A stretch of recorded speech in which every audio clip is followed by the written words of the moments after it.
Hi everyone, today in this video we are going to read the chapter Quality and we are going to read the third part of this chapter. The second part I have already covered in my previous video, so you can check it out. So let's begin the third part. इस video में हम करेंगे class 7th की English book honeycomb का 5th chapter जिसका नाम है quality, और इस चैप्टर का सेकंड पार्ट हम कर चुके हैं अपने लास्ट वीडियो में। इस वीडियो में हम आगे की स्टोरी पढ़ेंगे, तो चलिए शुरू करते हैं आगे की story. I ordered several pairs. It was very long before they came, but they were better than ever. One simply could not wear them out, and soon after that I went abroad. मैंने कई जोड़ियाँ बनाने का आदेश दिया। उनके आने के बहुत पहले की बात थी, मगर वे हमेशा से ही अच्छे ही थे। कोई उनको केवल पहन नहीं सकता था, और इसके शीघ्र बाद में विदेश चला गया था। अब्रोड यानी विदेश। It was over a year before I was again in London, and the first shop I went to was my old friends. I had left a man of 60. I came back to one of 75. Pissed and worn, who genuinely this time did not at first know me. एक साल के ज़्यादा के बाद एक बार फिर मैं London में था, और जो पहली दुकान जहाँ पर मैं गया मेरे बूढ़े दोस्त की थी, जहाँ मैंने एक 60 वर्ष के आदमी को छोड़ा था। मैं एक 75 वर्ष के आदमी के पास आया, दुबला पतला और बूढ़ा, जिसने वाकई में पहली बार में मुझे नहीं पहचाना। जेन्युइनली यानी ईमानदारी से। Do you want any boots? He sad. I can make them quickly. It is a slack time. क्या आपको कोई जूते चाहिए? उसने कहा। मैं उनको जल्दी से बना सकता हूँ, यह मंदी का समय है। I answered, please please, I want boots all around every kind. मैंने जवाब दिया, कृपया कृपया, मुझे जूते चाहिए हर प्रकार के। I had given those boots up when one evening they came. One by one I tried them on, in shape and fit, in finish and quality of leather. They were the best he had ever made. I flew downstairs, wrote a check and posted it at once with my own hand. It is a slack time यानी यह मंदी का समय है। मैं उन जूतों के बारे में सोच चुका था कि वे कभी नहीं आएंगे। तभी एक शाम वे आए। एक एक करके मैंने उन सबको पहन कर देखा।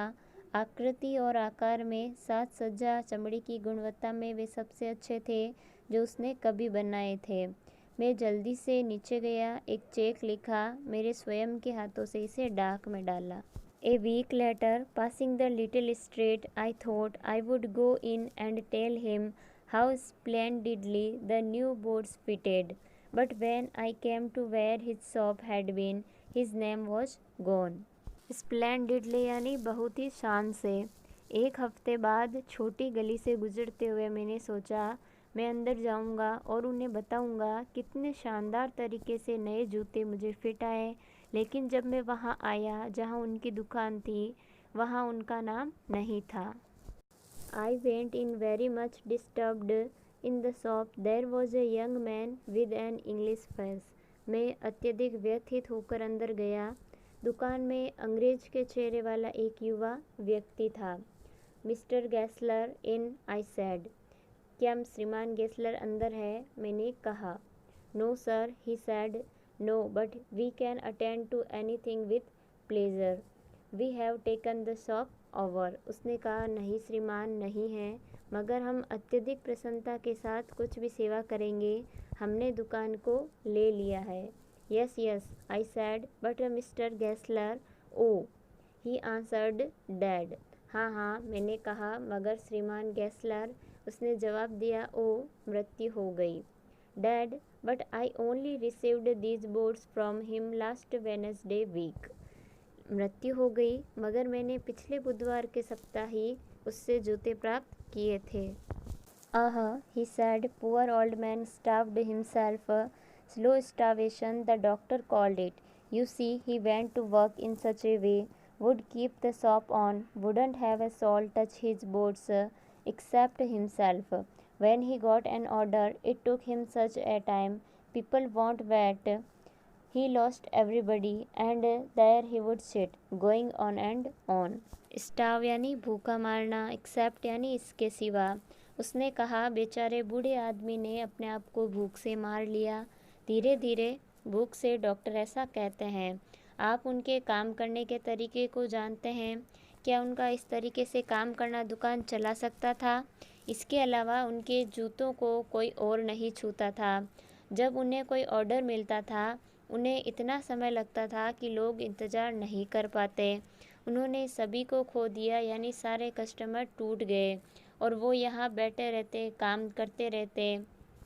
I will say that for him, not a man in London made a better boat. But look at the competition. He never advertised, would have the best leather too, and do it all himself. Well, there it is. What could you accept with his ideas? Competition यानी प्रतियोगिता। मैं उनके लिए ये कहूँगा कि London में उनसे बेहतर कोई भी जूते नहीं बनाता था, लेकिन प्रतिस्पर्धा को देखिए, उन्होंने कभी भी प्रचार नहीं किया। उनके पास सबसे अच्छे चमड़े भी रहे होंगे और वो खुद ही सारा काम करते थे। बस यही बात है, उनके विचारों से आप और क्या उम्मीद लगा सकते हैं। बट स्टार्वेशन केवल भूखमरी, that may be a bit flowery as the saying is, but I know myself. He was sitting over his boats day and night. To the very last, you see, I used to watch him. Never gave himself time to eat, never had a penny in the house. All went in rent and leather. How he lived so long, I don't know. He regularly let his fire go out. He was a character, but he made good boats. जैसे एक कहावत है, इसे थोड़ा सा अच्छे से बता सकते हैं, मगर मैं स्वयं जानता हूँ कि वह यहाँ पर दिन और रात जूतों के कार्य करता बैठा रहा। बिल्कुल अंत तक आप देखते हैं, मैं प्राय उसे ध्यान से देखता था। वह अपने आप को खाने के लिए भी समय नहीं देता था। घर में एक भी पैसा नहीं था। सब पैसा जो था वो किराए और चमड़ा खरीदने में चला जाता था। मैं नहीं जानता कि वह इतने समय तक कैसे जिया। वह लगातार अपनी ऊर्जा को खर्च करता रहा। वह सच्चरित्र व्यक्ति था, मगर उसने अच्छे जूते बनाए थे। वॉच यानी होता है ध्यान से देखना। Yes, I said he made good boats. मैंने कहा हाँ, वह अच्छे जूते बनाता था।